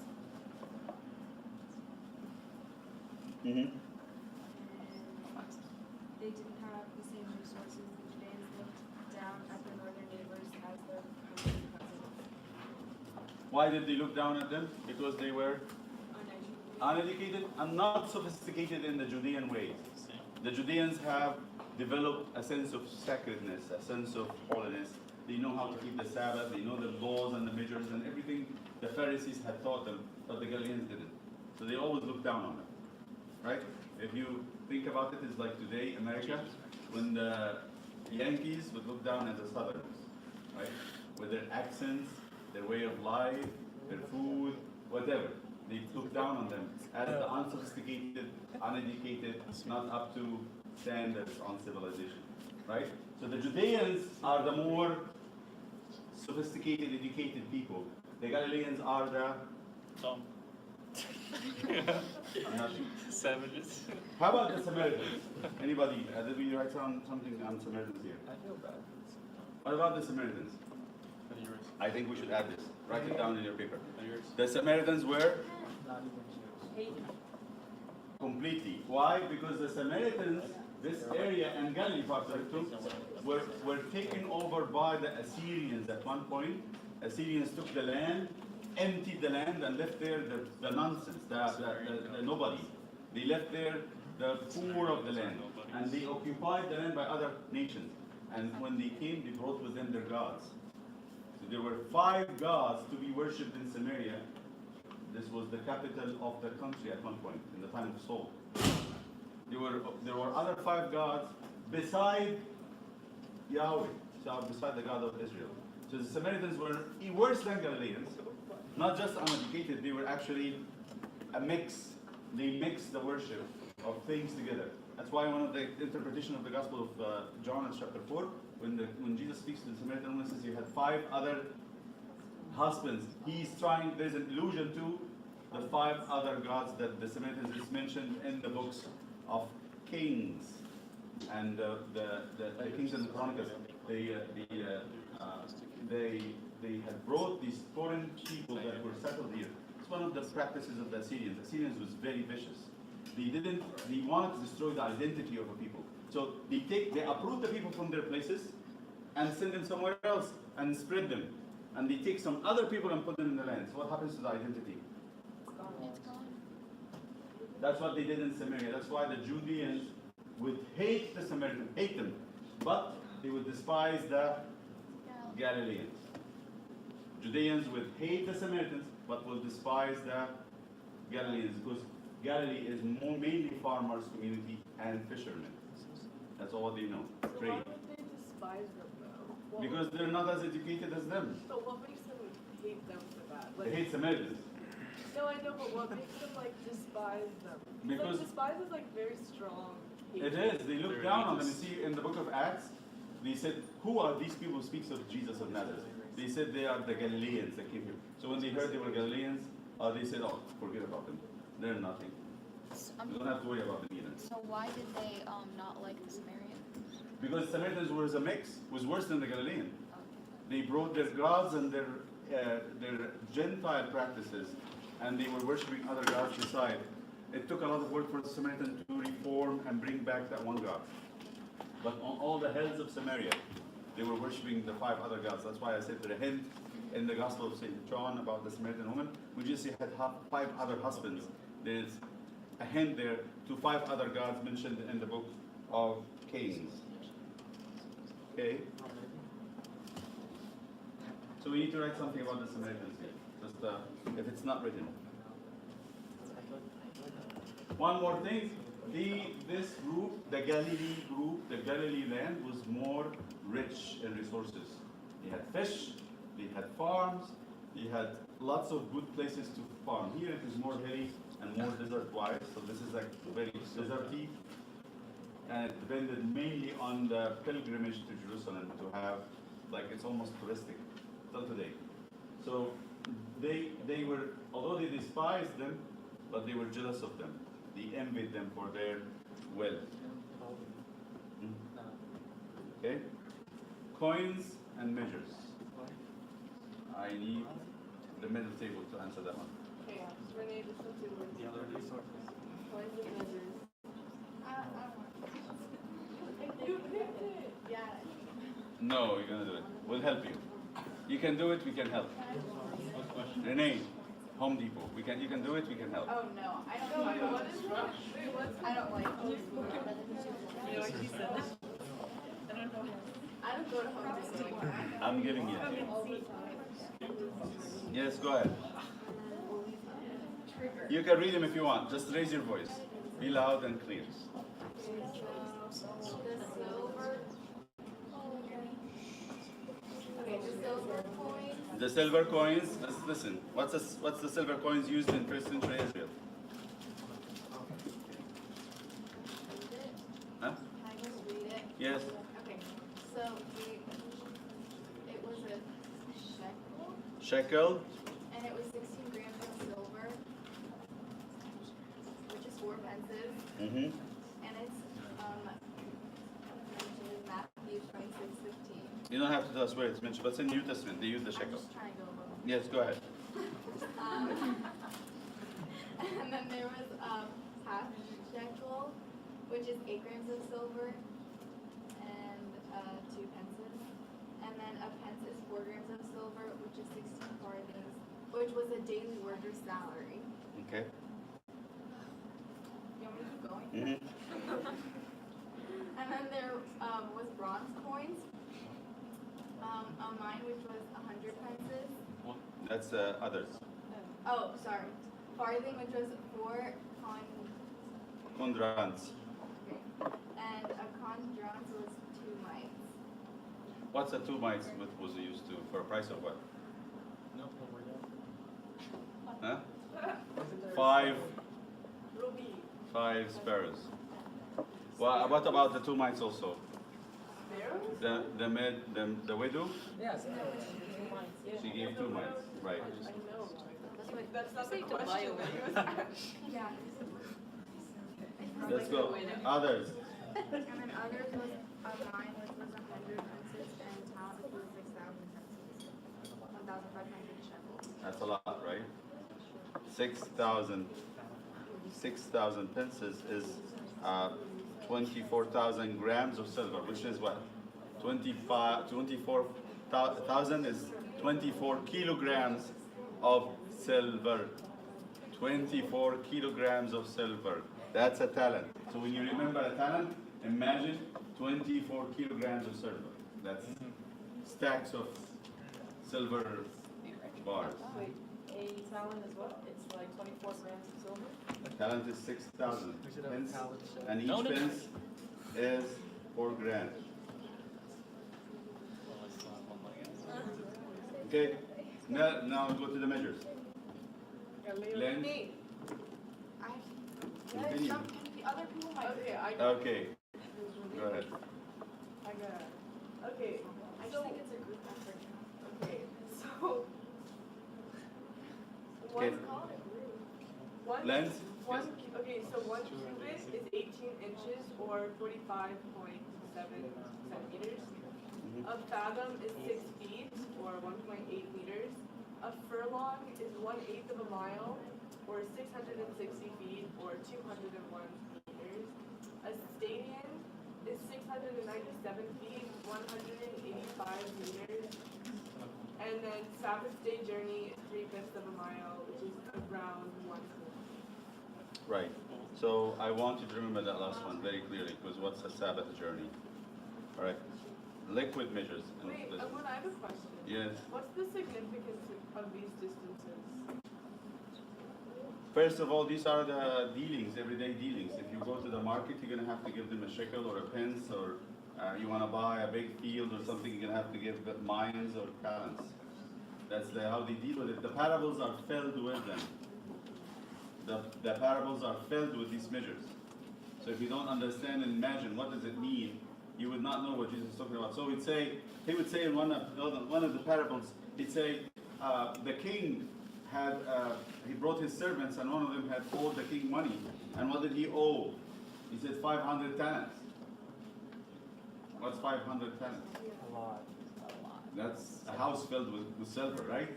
More So than they one. said, I don't have that money. Talent. I said, please forgive me. He said, no, we have to put you in prison and sell your kids and get whatever I can. And he said, no, I beg you, don't do that. And he started to cry. The king forgive him. But then he went out and had another servant who owes him, who owed the same, his brother, 50 pence. And he said, give me the money. He said, I don't have it. Can you please give it to me now, or I will sell you? And he said, and they told the king, your servant that you just forgive him 500 talents is actually asking 50 talents. He want to send his friend or brother to prison. What about the links though? I've only heard cubit. I've never heard fathom, furlong, or stadion in the Bible. Are those mentioned? You would have it in fathom in the book of Acts, and when they were sailing in the sea. Fathom is about sea. They measure the sea depth by fathom. Okay. And the furlongs is measuring distances. Okay? Wait, sorry, you said talent is what in the house? Talent is, you have it there, in page number 6. Page number 6, under others. Oh, it's right. Parable of Yes. the talent. When he forgave the servant. Okay, now we can have a break for 10 minutes.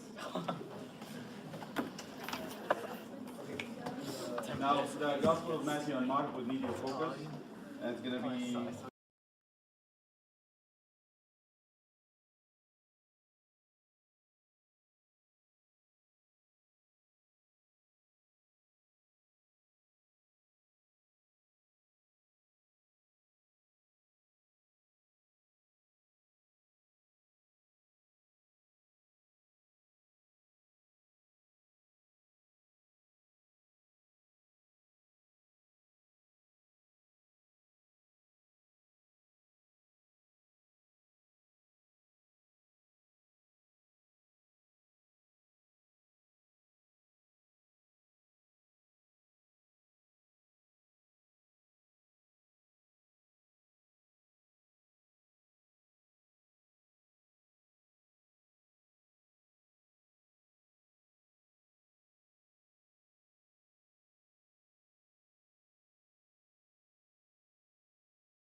Matthew, I need you to write these questions. Write the questions. Who is the writer of the gospel? Same question should answer also. Where and when he wrote it? Who is the gospel writer? When and where he wrote it? The next question. What are the characteristics of the gospel of Matthew? And why is it placed at the beginning of the New Testament?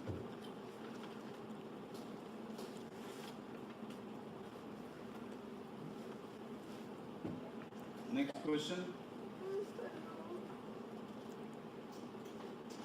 What are the similarities between Matthew, the Gospel of Matthew, similarities between Christ in the Gospel of Matthew and Moses? What are the similarities between Christ in the Gospel of Matthew on one side and Moses and the Torah on the other side? What's the Torah? Jewish The 5 books of Moses. What are the similarities between Christ in the Gospel of Matthew on one side and Moses and the 5 books of the Torah, or the Torah on the other side?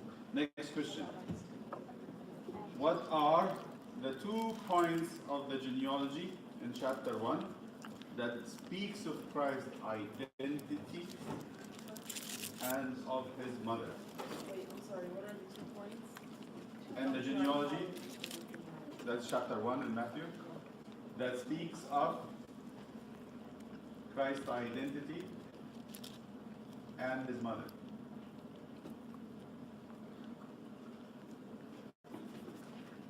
Next question.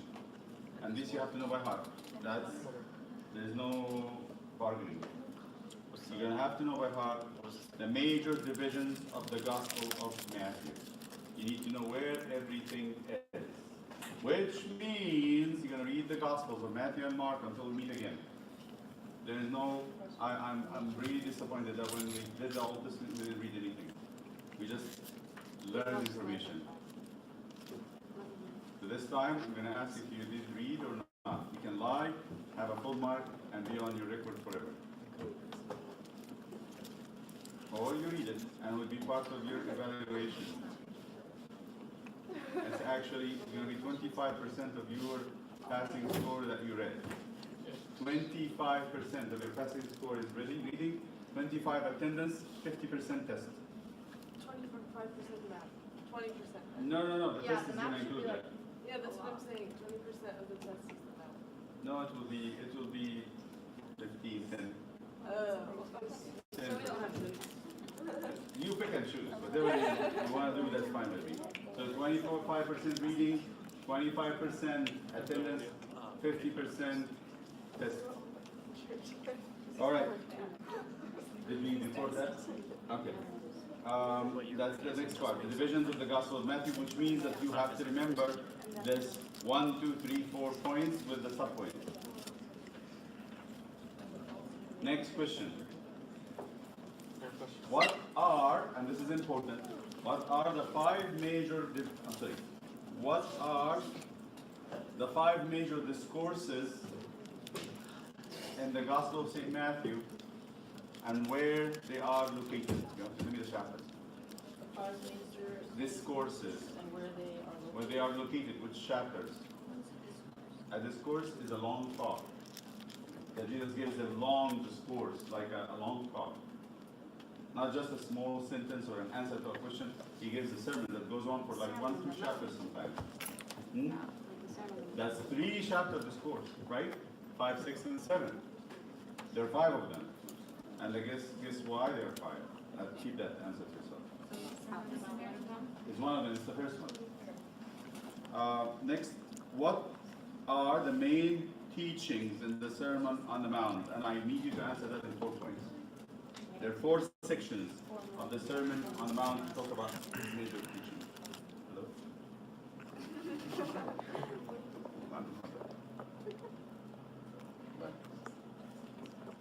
Okay? And that ends Matthew. I want to give you 10 minutes And let us reconvene after 10 minutes to talk about the answers.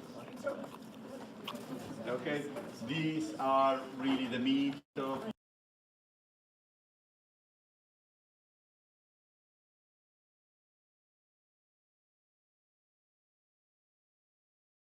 those 4 sections. What are the subtitles? So for example, he talks about Christian discipline in it. What are the main Christian disciplines or exercises that we do? You're gonna tell me giving alms, fasting, and praying. Another question.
something about the genealogy that there's a question about. Service of Galilee and service of Judea.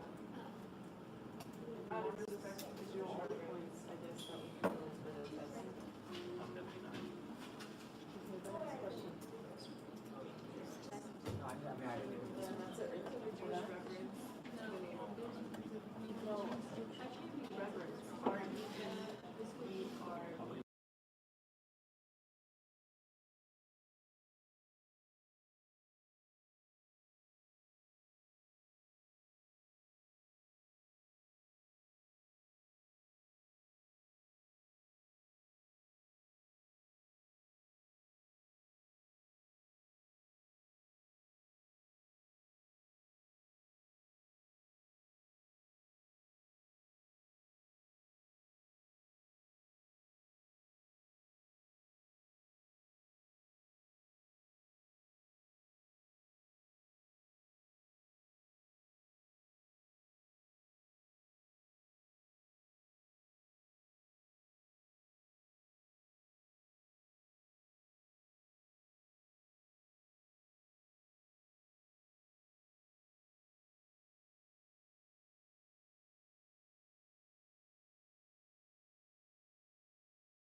and St. Matthew.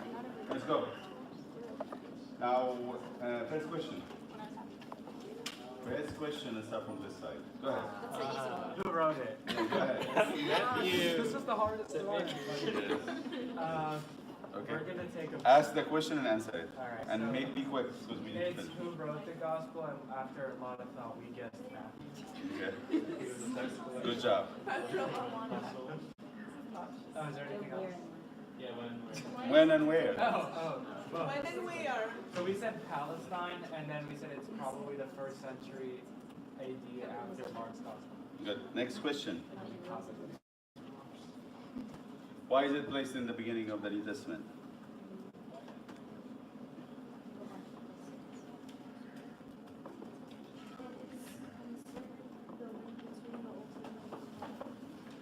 Between it's the link between the old and new. Why? Why is it the link? Any idea? Why is it Matthew is the best link between the old and the new? Luke has a genealogy. To who? Yes, Mariam, go ahead. There is a lot of hints to Moses, but more than that also.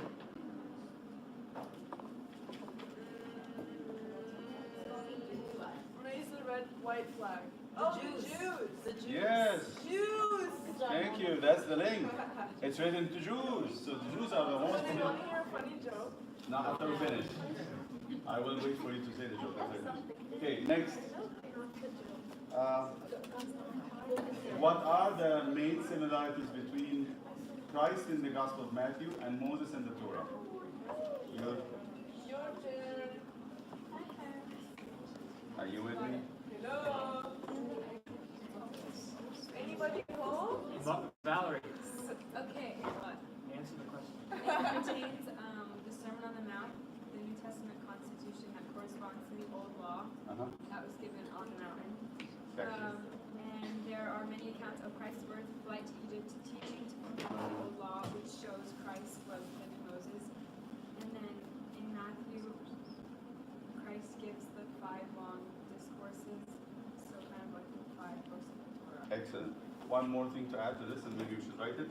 Who, when was born, was supposed to be killed by Pharaoh the king? Oh, Moses. So same as Jesus. And then when he grew up, he would save the people. Exactly. So come back and save. And also that he had to run, to flee from the king, to run. And both of them had to run to Egypt. He would have to be brought up in the king's palace, and Jesus had to run to Egypt to hide from Herod. All right, there's a lot of similarities in St. Matthew, depicting Christ as the new Moses. He goes up the mountain to deliver the Sermon on the Mount, which is the new Torah. Back to the next question. 2 points of genealogy. The 2 points of genealogy, that's an interesting one, because I want you to know this one. Pay attention to it. It's one of the stories that really touched me personally. Yes, go ahead. So in chapter 1, there are 3 sets of 14 generations, and the number 14 is the name of David. And like we discussed earlier, it's saying David, David, David. So it's saying that. Explain how that is a number. David is a name, how it is turned into a number.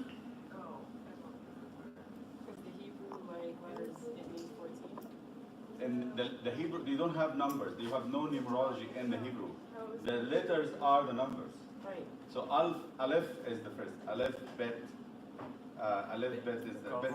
Aleph is 1. Bet is 2. The alphabet. Alphabet is Hebrew. Yeah, I know. But And we're so trying to figure out how that. when you translate the letters into numbers in order, so it goes 1, 2, 3, 5 to 9, and then 10, 20, 30, 40, and then 100, 200, 30, 300, etc. So when you translate the letters into numbers and you add them together, David becomes 14.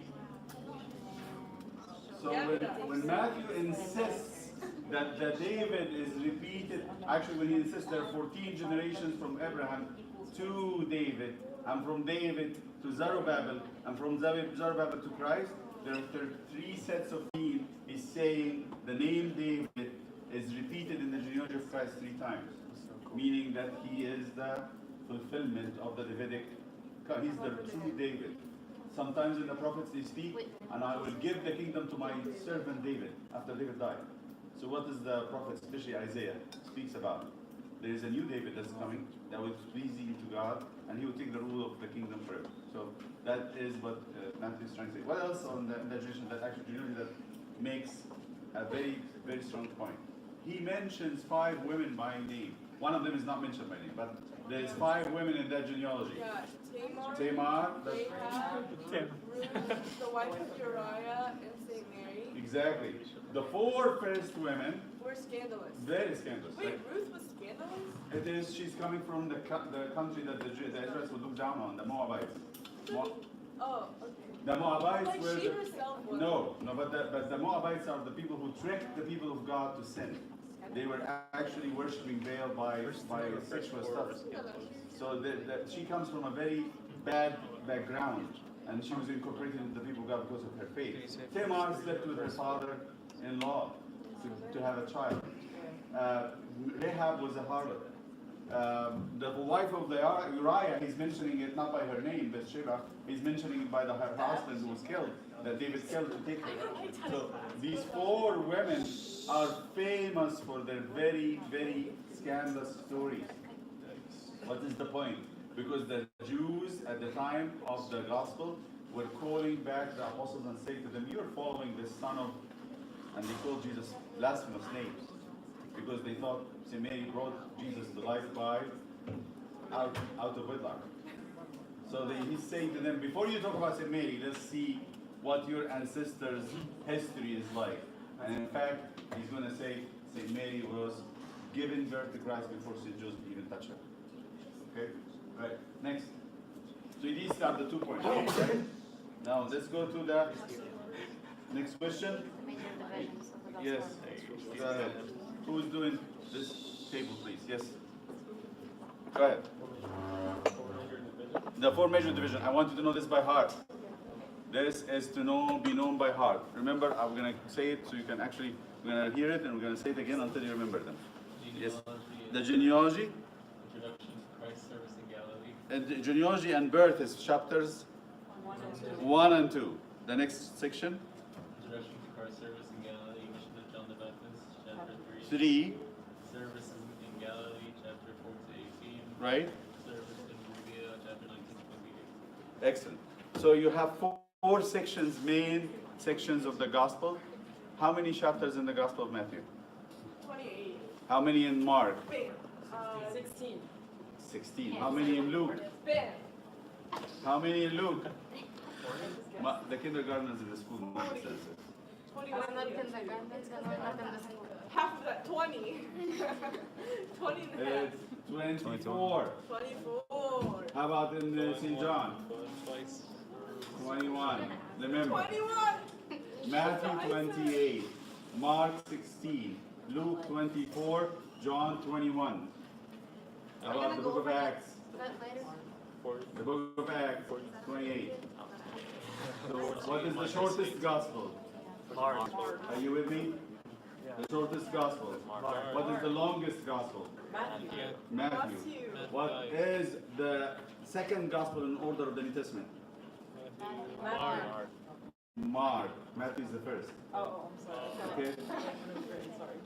So again, the division of Matthew, the 28 chapters, the 28.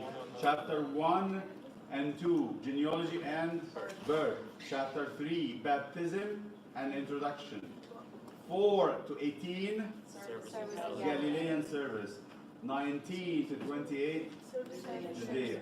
Remember, 19 starts, and after Jesus has finished these sayings, he left Galilee and went to Judea. This is chapter 19. So you understand that from that time backwards, 1 to 18, it's all in Galilee, except the baptism. But then from 19 to 28 is 19 in the wedding readings of the gospel. You know, we read the wedding readings. After these things, that's how the wedding starts, the gospel of the wedding, the crowning service. After these things, Jesus left Galilee and went to Judea. Then the Pharisees asked him, is it lawful for the man to divorce his wife for any reason? And we start that gospel. Okay? So it's chapter what? 19. Then all the 18 chapters before, from 4 to 18 is all Galilee. 19 to 28 until the resurrection is all in Judea. All right? So now I want you to remember things like this. Discourse on marriage and divorce, it's what chapter I just said it? 19. Listen, so this is, I'm not going to repeat again. I'm going to help you to remember them. The discourse on marriage and divorce is 19. Where is the parable of the sower and the seed? It's chapter 13. It's in Galilee. These are main events. Where is the beginning of the Holy Week? It's chapter 21. Chapter 21 starts by Palm Sunday. So he goes to Judea. Listen, he goes to Judea in chapter 19. He enters Jerusalem in chapter 21. Listen again. Holy Week reading starts from chapter 21. Okay. He goes to Judea in chapter 19, somewhere around here, and most probably in Jericho. But he doesn't enter Jerusalem until chapter 21. From 21 all the way to chapter 26 would be the Holy Week. And then the burial, Great Friday, actually 27, and the resurrection 28. That's simple. Always remember, always in the four Gospels, you want to know where the Good Friday is? It is the chapter before the last. In all the Gospels across the board, except in John. Right? John has 2 chapters on resurrection. But the rest of them, each one has a chapter on resurrection. So what would be Good Friday in Mark? 15. What would be Good Friday in Luke? 23. What would be the resurrection account in Matthew? 28. What is the resurrection account in Mark? 16. What's the resurrection account in John? 20. We said except John has 2 chapters. So there will be 20 and 21. But the rest of them, 1 chapter of resurrection at the end. The one before it is Holy Friday. So you remember that? That's easy. Across the board, except John, the last 2 chapters, one on Great Friday, Good Friday, and the other one is on resurrection. Except John has 1 on Great Friday and 2 for the resurrection. John is very, very interested in the resurrection of Christ. The resurrection account, yes. Okay? Remember to... We read all the time. Yeah, we read it for the resurrection, and we read it for Monday about the Sea of Tiberias apparition. So, go back. Matthew. Listen. So I'm going to have you to memorize this. You don't have to worry about it when you go home. 1. Chapter 1 and 2, genealogy and birth. The Magi visit in chapter 2. Chapter 3 is the baptism of Christ, the introduction into the Galilean service. Then from 4 to 18, Galilean service. Let me just point things here. You find the 5 loaves and the 2 fish, the feeding of the multitude in Matthew. I would say always remember, it should be 5 loaves and 2 fish, 5,000 men. It should be chapter 15. It is not chapter 15, it's chapter 14. You will remember that? Yes. Remember, 5 loaves and 2 fish, not 15. It is 14. How about the gospel litany that we read? Blessed are your eyes for the see. It is at the end of the parable of the sower and the seed. That's chapter 13. 13 is where you have the parable of the sower and the seed and the litany of the gospel. How about chapter 10? It's the mission of the 12 apostles when he sent them out. So you have chapter 10 for the mission of the apostles, chapter 13 for the litany of the gospel and the sower and the seed, many parables, and chapter 18 is about the community. What you do when somebody sin against you? How should you forgive them? All kinds of instruction about the community. What's the one about the apostles? The Apostles chapter 10, commission, the first commission, when they send them away. When he sends them out. Yes? And then how about where the 5 loaves and the 2 fish is chapter 14. Don't mess it up, it's not 15. 14. And then chapter 19, we said, is the beginning of the service in Judea. Thank you. And then there we talk about the relation to the Holy Week. The Holy Week. Chapter 21 to chapter 26 is all about the service in Jerusalem especially. Judea starts from 19, but the Holy Week is 21 to 26. few points here in the last part. Where do you have Jesus talk about the woes? Woe to you, Pharisees and Pharisees and Chapter 23. it is chapter 23. The woes of the Pharisees are chapter 23. The end of Jerusalem and the world is chapter 24, the eschatology. Right? Then chapter 26 is from Wednesday to Friday. You have the washing of the feet of Jesus, you have the Holy Thursday, and you have Friday. Great Friday itself is chapter 27 when they offer him to Pilate to condemn him. Resurrection The 28. washing of the feet is in chapter 26. It will be 26 because that's from Wednesday to Friday. so that's again back a little bit step. Resurrection 28, Great Friday 27. The rest of the Holy Week from Wednesday is 26. From Wednesday to Friday. But Palm Sunday is on 21st. 21st. And you have important chapters. Woe to you, scribes and Pharisees, hypocrites, is chapter 23. 23. Eschatology, the end of Jerusalem, end of the world, is 24. 24, a famous chapter. Matthew 24 is the end of times. Okay? Matthew 26 is from Wednesday to Friday, Great Friday. Great Friday itself is on 27, resurrection. Let me ask you questions, so random questions. Where do you find the parable of the sower and the seed? 13.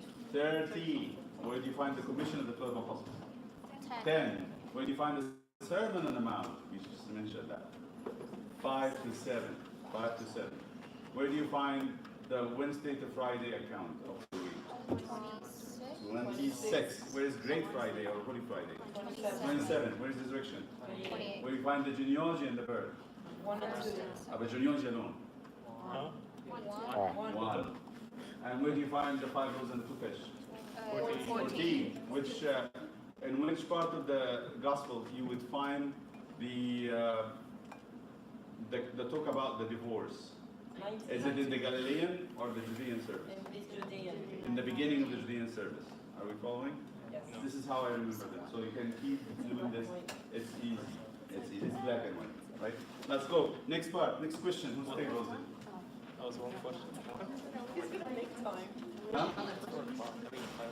What are Yes. the main teachings in the Sermon on the Mount? Yes. We didn't go there yet. What are the major 5 discourses? That's Oh, the, we didn't. yes. Okay. Tell me these are the correspondence to the 5 talks of Moses, subbooks. Okay. 1, 2, 3, 4, 5. 1. Yes. Sermon on the Mount. Sermon on the Mount. Which chapters are these? 5 to 7. How do we know that this is a major discourse?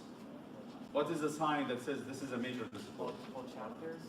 No. What is the sign? How do you know that these are one of the 5 major talks of Christ? They always end with, you have it there in the second part. Now when No, Jesus where had is it? finished saying, When Jesus had finished these saying these things, so had finished instructing the 12 apostles, or when he finished these parables, or when he had finished saying these things, or when he had finished saying all these things. It always ends with this. How many times this was mentioned in the gospel or written? 5 times. After each discourse, you would have it. Okay, let's go ahead and talk about the 5. The first one is Sermon on the Mount. Sermon on the Mount, chapter, 5 to 7. and the second one, Instruction. instruction, which was in chapter 10. And the third one, the selection of parables, which included the parable of the sower and the seed. Which chapter is that going to be? 13, you remember? And the fourth one, community instructions, that's before the divorce immediately. Which chapter? 18, the end of Galilean ministry. And the fifth one, The Sermon on Eschatology. the eschatology, which would be, 24. actually it's a whole thing of together. So 22, 23, and actually 23, 25. 23, 24, 25. Okay? All right. Let's go to the Sermon on the Mount. Your turn. You might just be stopping by Matthew, not Mark. Next. The Sermon on the Mount. Mhm. The 4 sections. Yes, I want you to know the Sermon on the Mount divisions and points very clearly in your mind. So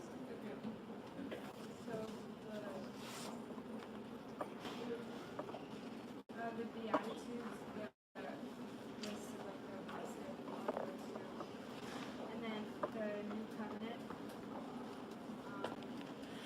you hear of the new covenant, you're talking about commandments. What Jesus is saying about the new way of God wants us to behave.